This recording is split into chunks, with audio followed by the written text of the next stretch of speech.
This meeting is being recorded. अस्सलाम वालेकुम।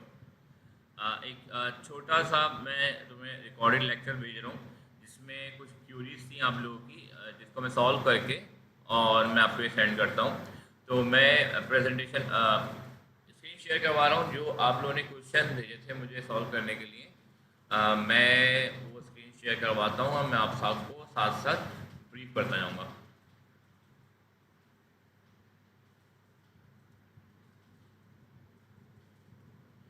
देखिए, सबसे पहले मुझसे पूछा गया था सर ये एच क्या होता है, और एच क्या होता है, हाइपर टेक्स्ट ट्रांसफर प्रोटोकॉल, और एच क्या होता है।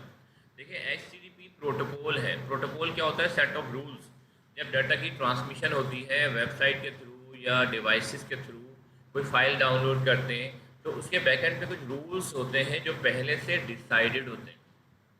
जब हम वेबसाइट पे ब्राउजिंग कर रहे होते हैं तो उसकी जो बैकएंड पे रूल चल रहे होते हैं और जो प्रोटोकॉल चल रहा होता है उसको हम कहते हैं एच या HTTPS, hypertext transfer protocol या hypertext transfer protocol secure. अब HTTP क्या होता है? जब हम किसी वेबसाइट पे जाते हैं, तो वहाँ पे वेबसाइट जो है वो HTTP प्रोटोकॉल पे काम करती है। जब कोई भी सर्वर अपना डाटा भेजता है तो वो डाटा HTTP के थ्रू कन्वर्ट हो जाता है रीडेबल फॉर्म में, तो HTTP मैं पढ़ देता हूँ पहले। HTTP का फुल फॉर्म है hyper text transfer protocol. Of HTTP offers set of rules and standards which govern how any information can be transmitted on the world wide web, जो इस बात को चेक करती है कि वर्ल्ड वाइड वेब यानी website के ऊपर डाटा किस तरह ट्रांसमिट होगा। HTTP provides standard rules for web browsers and servers to communicate। HTTP का जो रोल होता है वो रोल ये होता है इसका कि ये सर्वर, किसी भी वेब सर्वर और आपके ब्राउज़र के दरमियान रूल सेट करता है कम्युनिकेशन के, यानी समझे इंटरमीडिएटरी काम करता है ये आपके ब्राउज़र के और किसी वेब सर्वर के दरमियान मिडिल मैन का काम ये परफॉर्म करता है। ठीक है, अच्छा, मैंने ऐसी पॉइंट ऐड कर दिया है, HTTP is an application layer. ये बस याद कर लेना। एक दफ़ा कोई लेयर पूछ ली थी तो आपको पता होना चाहिए कि HTTP is an application layer, बस इतना इनफ है। HTTPS क्या होता है? HTTPS hypertext transfer protocol secured. ये सिक्योर्ड प्रोटोकॉल है, यानी पहले क्या था, आप किसी वेबसाइट पे अपना क्रेडिट कार्ड का नंबर, अपना ATM कार्ड का नंबर, अपनी पर्सनल इंफॉर्मेशन फीड करते हुए, एंटर करते हुए डरते थे कि ऐसा ना हो ये वेबसाइट हैक हो जाए। अब क्या होता है कि आप जिस वेबसाइट पे HTTPS लिखा होता है, अब जब वहाँ पे आप अपना कोई भी credit card number, ID, password डालते हैं तो आपको ये बात पता होता है कि यार ये सिक्योर प्रोटोकॉल है। तो HTTPS क्या होता है? जो सिक्योरिटी के पॉइंट ऑफ व्यू से ज़्यादा सिक्योर है। उसमें आप जो भी अपना डाटा फीड करते हैं वो डाटा पहले इनक्रिप्ट हो जाता है। इनक्रिप्ट का मतलब क्या होता है कि आपका डाटा कोड वर्ड्स में कन्वर्ट हो गया। लेट सपोज मैंने आदिल लिखा, तो आदिल जब मैं सेंड करूँगा ना तो आदिल डिफरेंट कैरेक्टर्स में कन्वर्ट हो जाएगा। लेट सपोज आदिल कन्वर्ट हो गया, मैं आपको यहाँ लिख के दिखा देता हूँ। लेट सपोज मैंने आदिल लिखा तो आदिल इनक्रिप्ट कैसे होगा? फॉर एग्जांपल ये इनक्रिप्शन हो गई। ये अब अगर कोई बीच में मेरे इस डाटा को, इस मैसेज को हैक करता है तो वो पढ़ तो लेगा, लिखा हुआ क्या है? % $7 $M%, जो सिंबल दिए मैंने, मगर वो उसको समझ नहीं पाएगा क्योंकि उसके लिए डाटा मीनिंगलेस है ये। तो इंक्रिप्शन क्या होती है कि आपका डाटा ऐसे कोड वर्ड्स में कन्वर्ट हो जाता है जो कि थर्ड पर्सन के लिए मीनिंगलेस होता है। ठीक है, तो HTTPS डाटा को इनक्रिप्ट करके फॉरवर्ड करता है, यानी अगर किसी ऐसी वेबसाइट पे काम कर रहा है जिसमें HTTPS लिखा हुआ है तो आप देखिएगा वहाँ पे छोटा सा एक पैडलॉक, एक ताला बना होगा। इसका मतलब ये होता है कि ये वेबसाइट जो है सिक्योर प्रोटोकॉल पे काम कर रही है। ठीक है, तो इसमें फिर आपका डाटा सिक्योर होता है। आपके व्हाट्सएप पे लिखा हुआ आता है एंड टू एंड इंक्रिप्शन, क्या है, आप जब व्हाट्सएप पे मैसेज करते हो, आप व्हाट्सएप पे वीडियो भेजते हो, ऑडियो भेजते हो, वो इनक्रिप्ट हो जाता है। खास तौर पे आपका जो टेक्स्ट मैसेज है व्हाट्सएप पे वो इनक्रिप्ट हो जाता है कि अगर कोई बीच में कोई भी इसको हैक करता है तो वो हैक तो कर लेगा बट वो उसके लिए मीनिंगलेस है।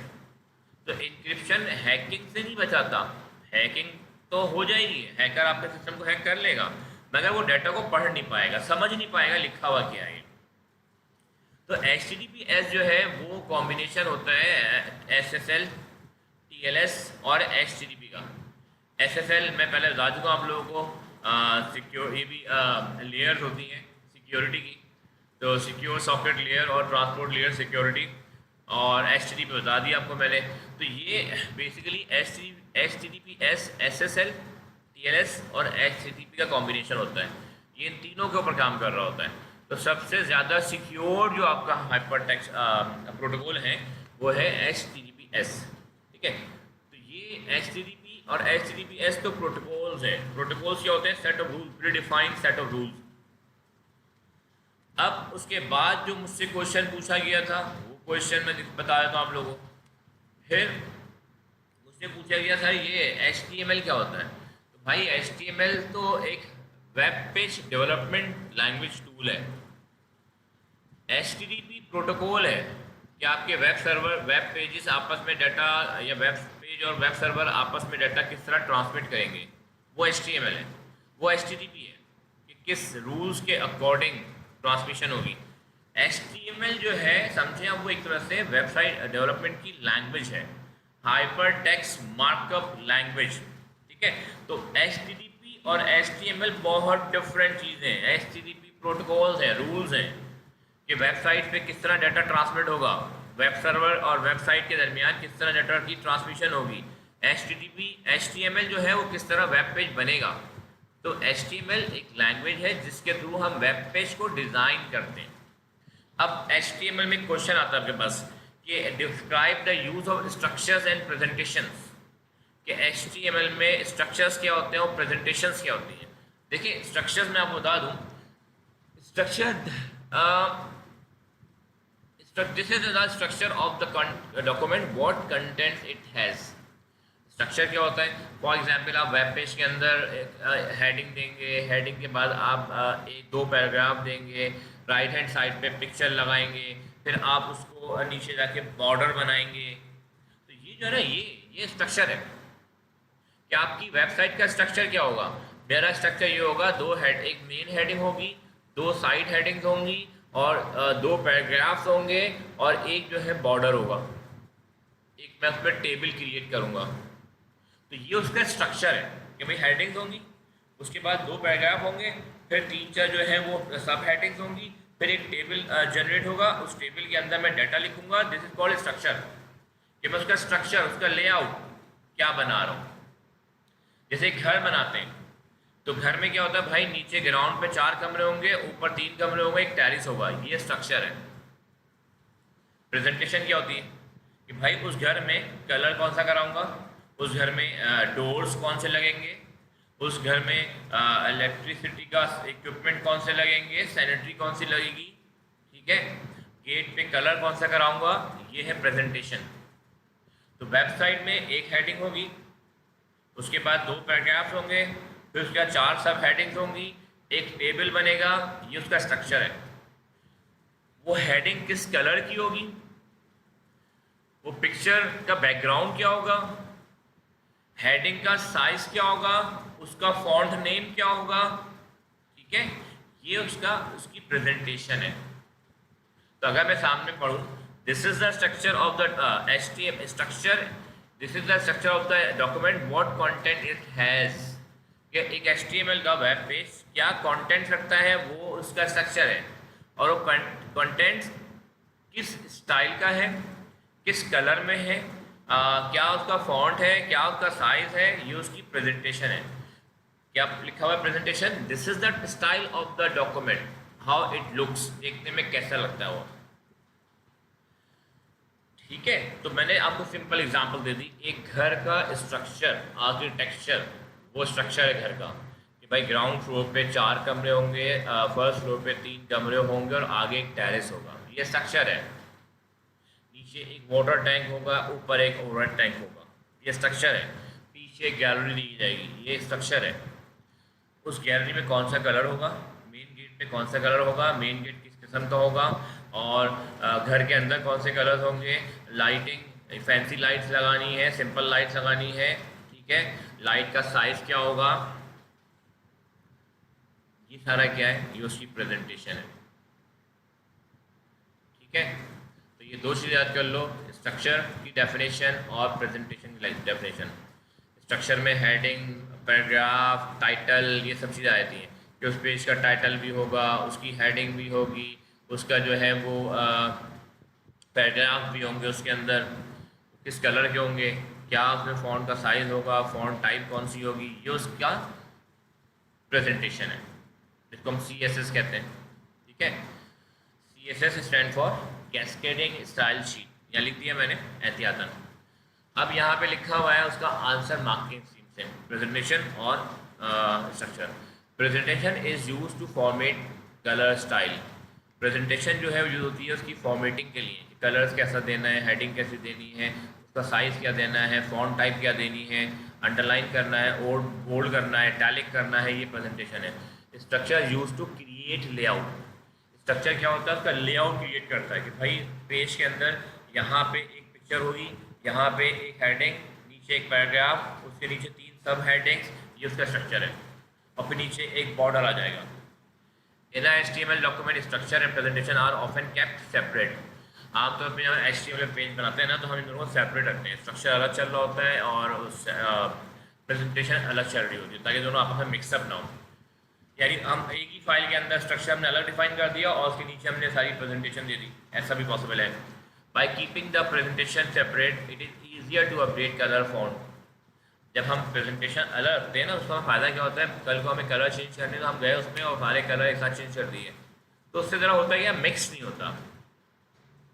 अब अपनी अपनी टेक्निक होती है बनाने की। Basically presentation is often stored in a file called a CSS। Presentation is often used to stored in a file called a CSS। Presentation जहाँ सेव होती है उसको हम कहते हैं CSS, उस फाइल का नाम CSS होता है। ठीक है, ये बात याद रखिए, ऐसी पॉइंट लिख दिया है इन्होंने CI के अंदर, तो ये पॉइंट याद कर लेना कि प्रेजेंटेशन जहाँ यूज होती है, सेव होती है, वो एक फाइल में सेव होती है, फाइल को हम कहते हैं CSS। नीचे लिखा हुआ है cascading style sheet. The CSS in then link to the HTML। फिर वो CSS की फाइल HTML डॉक्यूमेंट से लिंक कर दी जाती है to implement the presentation requirements. यानी आपने एक स्ट्रक्चर डिफाइन कर लिया HTML में और आपने उसकी प्रेजेंटेशन अलग से बना दी CSS फाइल के अंदर। उसके बाद उस CSS फाइल को आपने HTML से लिंक कर दिया, तो फिर जो आपने CSS के अंदर फॉर्मेटिंग रखी थी, कलर, फॉन्ट साइज और फॉन्ट टाइप, वो सारा का सारा इस HTML पे आके इम्प्लीमेंट हो जाएगा। Markup tags are use to define the structure of the document.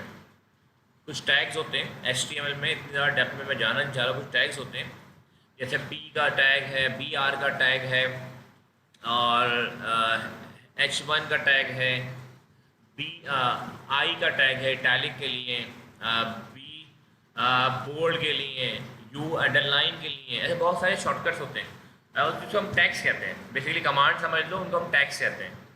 तो markup tags are use to define the structure of the document. इन टैग्स के जरिए हम डिफाइन करते हैं। तो चूँकि ये इतना HTML इतनी डेप्थ में हमारे पास है नहीं कि हमारे पास टैग्स सिलेबस में नहीं है, इसलिए हमने कभी इसको डिस्कस भी नहीं किया। तो बस ये एक लाइन याद कर लेना, presentation and formatting can also be included with in the tags. यानी प्रेजेंटेशन और फॉर्मेटिंग के अंदर भी हम ये टैग्स का मतलब हम जो कमांड्स कि भाई आपने कलर कौन सा देना है, फॉर एग्जांपल आपने पैराग्राफ ब्रेक कर देना है, लाइन ब्रेक कर देनी है, एक लाइन बीच में छोड़ देनी है, ब्लैंक स्पेस दे देना है, ये टैग्स प्रेजेंटेशन और फॉर्मेटिंग दोनों में यूज हो सकते हैं। ठीक है ना, ये जैसे एग्जांपल दी हुई है, हेडिंग क्या है, स्ट्रक्चर है, और साइज ऑफ हेडिंग क्या है, प्रेजेंटेशन। ठीक है, फिर पैराग्राफ क्या है, स्ट्रक्चर है, colour of the text in a paragraph, ये प्रेजेंटेशन है। कौन सी फाइल में जाएगा, CSS में। स्ट्रक्चर जाता है HTML में या XHTML। आप HTML माइंड में रखना। A table of figures structure है, a border around table cells presentation है। तो टेबल के अंदर लिखा हुआ है वो स्ट्रक्चर है, और टेबल का जो बॉर्डर किस किस्म का दिया आपने, कितनी थिक लाइन है, कितनी थिन लाइन है, कौन से कलर की लाइन है बॉर्डर की, वो प्रेजेंटेशन है। ठीक है। Picture an image such as a portrait photo, ये स्ट्रक्चर है। An image such as a tessellating background, उसका जो बैकग्राउंड है उस पिक्चर का, वो उसकी प्रेजेंटेशन है। A group of navigation link, enough इतना। ठीक है। तो ये दो एग्जाम्पल मांगिए तो एक एक एग्जाम्पल दे देना, इनफ है। अभी क्वेश्चन भेजा मुझे किसी और स्टूडेंट ने, मेरे ख्याल से क्वेश्चन भेजा था मुझे, किसी स्टूडेंट ने याद नहीं पड़ रहा मुझे। देखो क्या कह रहा है, हमारे पास रजिस्टर्स का टॉपिक था, MAR में एड्रेस होता है, MBR या MDR में डाटा होता है। अब यहाँ से पूछ क्या रहे हैं, the contents of memory location 10000001 are to be read, third form आती है, थर्ड फॉर्म सेकंड फॉर्म। ये जो लोकेशन है इसका डाटा रीड करना है। अब ये लोकेशन क्या है, देखो 10000001 10000001, ये वाला एड्रेस है, उसका डाटा रीड करना है। तो उसका डाटा क्या है, उसका डाटा ये रहा। ठीक है।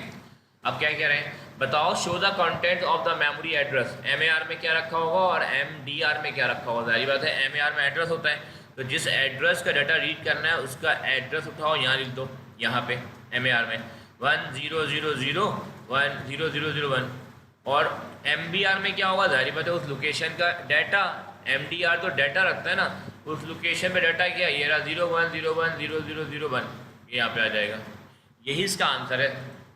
मैंने यहाँ पे आंसर दिया नहीं, बता रहा हूँ आंसर का यही है। अब दूसरा कह रहे हैं, the value of 01111001 is to be written into memory location, यानी ये वाला एड्रेस डाटा है जो इस वाली लोकेशन पे लिखना है। तो ये लोकेशन क्या है देख लो, 10000110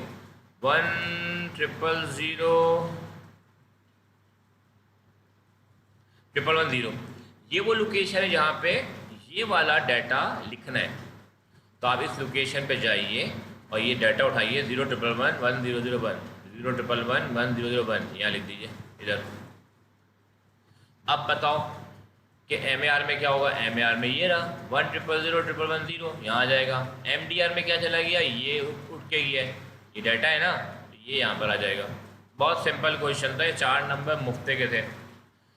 अच्छा, ये क्वेश्चन मैंने उस दिन कराया था, कुछ बच्चे नहीं आए थे, दोबारा कराया था। Berkeley also needs to store 10 8-bit colour image, 10 pictures उसको सेव करनी है। और पिक्चर कौन सी है, 8-bit कलर, यानी इसमें समझो एक पिक्सल 8 बिट का होता है। एक पिक्सल इतनी हैवी रेजोल्यूशन है कि उसका एक पिक्सल समझो 8 बिट का है, यानी 1 बाइट का है। Each image is 500 pixel wide and 300 pixel high. Her image जो है उसमें 500 पिक्सल विड्थ वाइज 500 पिक्सल्स है जो ग्रिड बनी है पूरी, और हाइट वाइज 300, यानी 300 पिक्सल की रॉज है 300, और हर रॉ में 500 पिक्सल्स हैं। तो इसका मतलब टोटल पिक्सल जो निकलेंगे वो 500 × 300 से निकलेंगे। ठीक, क्या कह रहे हैं, calculate the total file size in megabyte. Megabyte के अंदर बताया उस फाइल का साइज क्या होगा जिस फाइल में 10 पिक्चर्स सेव होंगी। Show all your working size in MB में साइज चाहिए। तो हमने पहले कहा कि एक पिक्चर में 500 पिक्सल विड्थ वाइज है और हाइट वाइज जो है वो 300 पिक्सल है। तो हमने पहले एक पिक्चर के टोटल नंबर ऑफ पिक्सल्स निकाले। तो हमने कहा 500 × 300, बट पिक्चर्स कितनी है, पिक्चर्स है 10, तो जो आंसर आएगा उसको 10 से मल्टीप्लाई कर देंगे। तो हमने यहाँ पे कहा 500 × 300 मल्टीप्लाई 10, तो 500 × 300 का आंसर आएगा 1,50,000 मल्टीप्लाई बाई 10, क्योंकि पिक्चर है 10, तो एक पिक्चर में पिक्सल्स बन रहे हैं 1,50,000 और टोटल पिक्चर्स हैं 10, तो क्या होगा उसको मल्टीप्लाई करेंगे, ये आ जाएगा 15 लाख। ठीक, 15 लाख को, अच्छा 8 बिट कलर है ना, यानी एक पिक्सल 8 बिट का है, यानी 1 बाइट का है। इन्होंने यहाँ पे क्या किया, जो भी आंसर आया उसको मल्टीप्लाई किया 8 से, फिर डिवाइड कर दिया 8 से, बात वही आ गई ना। ठीक है, दोबारा इसका आंसर आया 1 लाख अब 15 लाख। ये देखो यूनिट 10 100 1000 10,000 लाख 10 लाख कैसे आया, 500 मल्टीप्लाई बाय 300 एक पिक्चर के number of pixels multiply by 10, तो 10 पिक्चर्स के पिक्सल्स आ गए। ये 500 इंटू 300 किया तो मेरे पास आंसर आया 1,50,000 पिक्सल्स, और पिक्चर थी 10 तो 1,50,000, तो जब मैंने 10 पिक्चर से मल्टीप्लाई किया आंसर आ गया 15 लाख पिक्सल्स हैं। और एक पिक्सल है 8 बिट का, यानी 1 बाइट का, एक पिक्सल है 1 बाइट का। तो इसका मतलब है जो आंसर आया वो बाइट्स में आया है। उस हमें आंसर चाहिए मेगाबाइट में, तो हमने बाइट से जाना है मेगाबाइट में, छोटे से जा रहे हैं। तो मैंने बताया था जब छोटे से जाते हैं तो हम डिवाइड करते हैं, तो हम बाइट से जाएंगे पहले किलोबाइट में, फिर किलोबाइट से जाएंगे मेगाबाइट में। तो पहले हमने एक दफ़ा 15 लाख को डिवाइड किया 1024 से, जो भी आंसर आया उसको आंसर यहाँ पे लिखा है 1048576, फिर उसको मज़ीद डिवाइड किया हमने एक दफ़ा और 1024 से, तो हम पहुँच गया मेगाबाइट में। तो पहले 15 लाख को डिवाइड किया आपने 1024 से, आंसर आ गया हमारे पास किलोबाइट में। फिर जो आंसर आया उसको डिवाइड किया 1024 से, आंसर आ गया मेगाबाइट में। अब अगर आपके पास कैलकुलेटर दारी बातें अलाउड नहीं है और आप इसको सॉल्व नहीं कर सकते, आपकी डिवीजन इतनी अच्छी नहीं है, तो आप इसको 1000 से आप डिवाइड कर सकते हो, 2 टाइम डिवाइड कर दो। एक दफ़ा डिवाइड किया तो आंसर आया 1,50,000, एक और दफ़ा डिवाइड किया तो आंसर आ गया जो भी आएगा मेरा 1000 का। एक दफ़ा डिवाइड किया आपने, आंसर आएगा 1500। जब दोबारा 1500 को डिवाइड करोगे 1000 से, आंसर आएगा 1.5 मेगाबाइट। ठीक है, तो ये बड़ा सिंपल क्वेश्चन था, कोई मुश्किल क्वेश्चन नहीं था। उसके बाद यहाँ पे आ रहा है कि भाई एक company sells smartphone over the internet, explain how the information stored on the company website is requested by the customer, send to the customer's computer and displayed on the screen. कह रहा है एक कंपनी जो है online mobile phone बेच रही है, बताइए कैसे वो डाटा स्टोर होगा उसकी वेबसाइट पे, और जब कस्टमर उससे रिक्वेस्ट करेगा मुझे इन्फॉर्मेशन दो, तो कैसे जो है उसका सर्वर कस्टमर की स्क्रीन के ऊपर अपना डाटा डिस्प्ले कराएगा। देखो भाई, सबसे पहले रिक्वेस्ट की जाएगी, कैसे? ब्राउज़र ओपन करेंगे हम, सारी बात है। तो कह रहे हैं कैसे? आप ब्राउज़र इज़ यूज़, रिक्वेस्ट करने के लिए ब्राउज़र यूज़ किया जाएगा। User enter the URL, customer जो है वो यूआरएल यानी उस वेबसाइट का एड्रेस एंटर करेगा और उस पर क्लिक कर देगा। यहाँ पे कह रहे हैं या तो वेब एड्रेस कह लो, यूआरएल एड्रेस कह लो, एक ही बात होती है, uniform resource locator. Clicks a link containing the web address, यहाँ पे उस लिंक पे क्लिक कर देगा जो लेट्स सपोज आपके पास एसएमएस आया, उस एसएमएस में लिंक लिखा हुआ है कंपनी की वेबसाइट का, उस पर क्लिक कर दोगे। Click an element of the web page, होता है कोई आइकन बना हुआ हो, उस पर क्लिक करोगे, ट्रॉली बनी हुई है उस पर क्लिक करोगे तो वो आपको वेबसाइट खोल देगा। The URL web address specifies the protocol, URL जो होता है, एड्रेस जो होता है, बेसिकली वो प्रोटोकॉल स्पेसिफाई करता है कि ये HTTP पे काम कर रहा है या HTTPS पे काम कर रहा है। ठीक है, protocol use are hypertext transfer protocol, बता दिया तुम लोग, अभी बताया मैंने। अब ये आपने लिख के एंटर प्रेस किया, अब क्या होगा, ये सेंड होगा। जब आपने टाइप एड्रेस लिख के टाइप करके एंटर कर दिया, क्लिक कर दिया, सर्च कर दिया, सर्च पे क्लिक कर दिया, the URL web address containing the domain name, URL website address में डोमेन का नाम मेंशन होता है। जैसे मैंने कहा फॉर एग्जांपल www.daraz.com, daraz.com क्या है, डोमेन एड्रेस है ये उस सर्वर का नाम है जहाँ पे दराज की सारी वेबसाइट, सारी इंफॉर्मेशन रखी हुई है। The internet service provider looks up the IP address of the company, अब आपने जो कंपनी से, जिस कंपनी से इंटरनेट सर्विस ली हुई है, वो IP एड्रेस सर्च करेगी उस कंपनी का। कहाँ सर्च करेगी? The domain name is use to look up the IP address of the company. आपको तो IP एड्रेस नहीं पता ना, आपने ब्राउजर में लिखा हुआ है daraz.com। एक सर्वर होता है नेटवर्क की दुनिया में जिसका नाम होता है DNS server, domain name server. ये वो सर्वर होता है जिसपे हमने दुनिया की तमाम वेबसाइट्स के डोमेन नेम और उनकी IP एड्रेसेस का इंडेक्स बना हुआ होता है, पूरी लिस्ट बनी हुई होती है। तो जब आपने ब्राउज़र पे लिख के daraz.com एंटर किया तो वो फ़ौरन पहले जाएगा उस domain name server DNS server के पास जाएगा और कहेगा भाई ये वेबसाइट का एड्रेस सर्च करना है मुझे, बताओ इसका IP एड्रेस क्या है। तो DNS सर्वर के अंदर दुनिया भर की तमाम वेबसाइट्स के IP एड्रेसेस रखे होते हैं, पूरी लिस्ट बनी होती है, पूरा इंडेक्स बना होता है, वहाँ से उठाएगा daraz.com का IP address. Web browser send a request to the web server IP address, उसके बाद जब उसको IP एड्रेस मिल जाएगा तो फिर आपका जो ब्राउज़र है वो उस IP एड्रेस पे एक रिक्वेस्ट भेज देगा कि भाई मुझे आपकी वेबसाइट को एक्सेस करना है। ठीक है, अब जब हमारी रिक्वेस्ट उस वेबसाइट तक, उस सर्वर तक पहुंच गई, अब क्या होगा? Data for the website is stored on the companies web server. जो भी डाटा है वेबसाइट का वो कहाँ पे स्टोर होगा? वो दराज.com की जो उसका सर्वर है उस पर स्टोर होगा।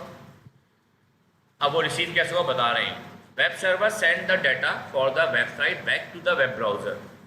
वो वेब सर्वर डाटा भेजेगा आपके ब्राउज़र को, ताकि वेबसाइट का डाटा आपके ब्राउज़र तक पहुँचे और आपका ब्राउज़र को डिस्प्ले करवा दे। Web server uses the customer IP address. अच्छा, अब वेब सर्वर कैसे भेजेगा? आपने तो डीएनएस सर्वर से दराज.com की आईपी एड्रेस को सर्च किया आपके ब्राउज़र ने और उस आईपी एड्रेस पे डाटा सेंड कर दिया। अब जब सर्वर आपको भेजेगा तो दुनिया में कई ट्रिलियन कंप्यूटर्स हैं, उसे क्या पता मुझे किस कंप्यूटर ने एक्सेस किया है। तो वेब सर्वर के बाद जब वो डाटा रिक्वेस्ट गई थी ना, साथ में आईपी एड्रेस दिया था आपके सिस्टम का। तो अब web server uses the customer IP address to return the data. जब हम किसी को एनवलप भेजते हैं, कोई लेटर भेजते हैं, तो लेटर के आगे लिखते हैं जिसको भेजा जा रहा है, और नीचे या बैक साइड पे फ्रॉम में अपना एड्रेस लिखते हैं कि भाई जब मुझे रिप्लाई करो तो इस एड्रेस पे रिप्लाई करना। तो अब वेब सर्वर जब वो डाटा उस तक पहुंचा वेब सर्वर तक, तो उसके साथ आपके सिस्टम का आईपी एड्रेस भी गया था कि भाई ये फला फला सिस्टम जिसका आईपी एड्रेस ये है, ये उसने रिक्वेस्ट की है कि मुझे आपकी वेबसाइट को अपने सिस्टम पे ओपन करना है। तो web server uses the customer IP address to return the data. वो आपका आईपी एड्रेस यूज़ करते हुए डाटा रिटर्न करने की कोशिश करेगा server. The data is transferred into HTML language. उसके बाद डाटा जो है वो HTML में ट्रांसफ़र हो जाएगा। HTML is interpreted by the web browser. जब आपका डाटा HTML में ट्रांसफ़र होके आपके सर्वर तक, आपके सर्वर से आपके ब्राउज़र तक पहुंचेगा, तो जो HTML है वो क्या करेगा? HTML लैंग्वेज जो है आपके ब्राउज़र के थ्रू, लेट्स सपोज गूगल के थ्रू, वो आपके वेब पेज में कन्वर्ट हो जाएगा। तो आपको उस कंपनी का वेब पेज दिख रहा होगा। तो फिर मैं रिपीट कर रहा हूँ, पहले आप जो है रिक्वेस्ट करेंगे कि भाई मुझे ये वाला फला फला वेबसाइट पे जाना है। कैसे रिक्वेस्ट करोगे? ब्राउज़र खोलोगे, उसमें एड्रेस टाइप करोगे, लिंक पे या किसी लिंक पे क्लिक करोगे। आपका ब्राउज़र लाजमी जो है वो किसी प्रोटोकॉल पे काम कर रहा होगा। वो प्रोटोकॉल या तो HTTP होगा या HTTPS होगा। फिर वो आपकी रिक्वेस्ट सेंड होगी उस सर्वर तक, लेकिन वो सर्वर तक पहुंच नहीं सकता। तो पहले एक सर्वर होता है DNS सर्वर। DNS सर्वर वो सर्वर होता है जिसमें तमाम वेबसाइट्स के नाम और IP एड्रेस का पूरा इंडेक्स बना होता है। वहाँ से वो दराज.com लेट सपोज ढूंढेगा और उसके आगे उसका IP एड्रेस लिखा होगा, उसको पिक करेगा और फिर उस IP एड्रेस पे वो आपका ब्राउज़र रिक्वेस्ट भेज देगा। अब रिक्वेस्ट चली गई है वेब सर्वर दराज.com के सर्वर तक। उस रिक्वेस्ट के साथ आपके सिस्टम का IP एड्रेस भी गया है कि भाई ये रिक्वेस्ट दुनिया के किस कंप्यूटर ने, जिसका IP एड्रेस लेट सपोज 192.168.16.32 है, उसने भेजी है। तो अब क्या कह रहा है? अब बारी है सर्वर के रिस्पॉन्स करने की। Data for the website is store on the company web server. सारी बात है, जिस वेबसाइट को एक्सेस की है तो सारा जो डाटा है उस वेबसाइट का वो उसी कंपनी के सर्वर पे स्टोर होगा। तो web server send the data for the website back to the web browser. अब वो वेब सर्वर जो है वो डाटा भेजेगा आपको, आपके ब्राउज़र को। कैसे भेजेगा? Web server uses the customer IP address. जो IP एड्रेस दिया था वो उसको यूज़ करते हुए वो डाटा सिर्फ और सिर्फ आपको ही भेजेगा। The data is transfer into HTML। Data वहाँ से जिस फॉर्म में भी हुआ है वो HTML में कन्वर्ट हो जाएगा और HTML जो है फिर ब्राउज़र के थ्रू वेब पेज, आपका जो गूगल क्रोम है उसके थ्रू वेब पेज में डिस्प्ले हो जाएगा आपकी स्क्रीन के ऊपर। तो ये कह रहे हैं 7 फ्रॉम, इनमें से कोई से 7 पॉइंट लिखने हैं आपने। थोड़ा सा ट्रिकी क्वेश्चन था, मतलब कि ये बच्चे को पता तो होता कैसे है, लेकिन ये पॉइंट्स उसके माइंड में नहीं आते कि यार पॉइंट क्या लिखूँ। तो इस क्वेश्चन को पढ़ लेना 2-4 दफ़ा, कॉन्सेप्ट तुम्हारा बन जाएगा इंशाल्लाह। ठीक है, तो यहाँ पे हम क्लास अपनी एंड करते हैं। ये मैं तुम्हें लेक्चर भेज रहा हूँ और इंशाल्लाह अल्लाह बेहतर करेगा। दुआएं पढ़ के जाना, नमाज़ें पढ़ के जाना, अल्लाह से बेहतरी दुआ मांग के जाना, और माँ बाप हयात है तो अल्लाह उनको ज़िंदगी सेहत दे, उनकी दुआएं लेके जाना। ठीक है बेटा, ओके, गुड लक, अल्लाह हाफ़िज़।